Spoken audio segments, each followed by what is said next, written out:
my grandmother's chocolate cake that made me both invincible and soft melting on the inside. Because every time I ate that cake, I felt like I'm filled with hot, melted chocolate. As if my arms and legs were just pieces of licorice gently attached to my sides. My head is a cherry and sometimes gets very red. My legs are made from candy floss and serve as breezy stabilizers of the overall balance.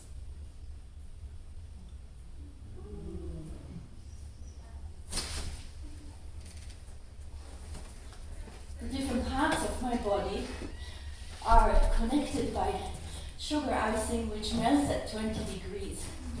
That's why I can bend whichever way I like without damaging the system.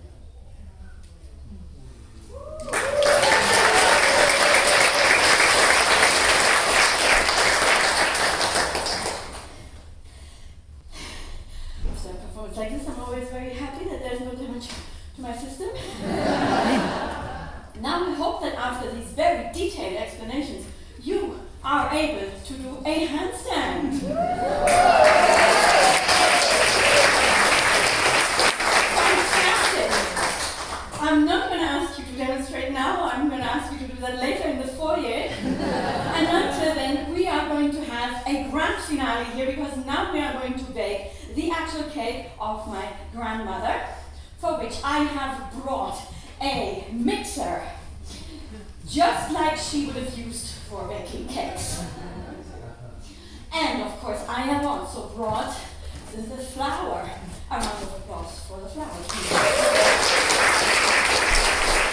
And I remember my grandmother also using a glitter curtain for this cake baking adventure.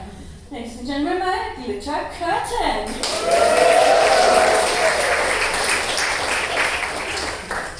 And the last thing we need now is dramatic music, please.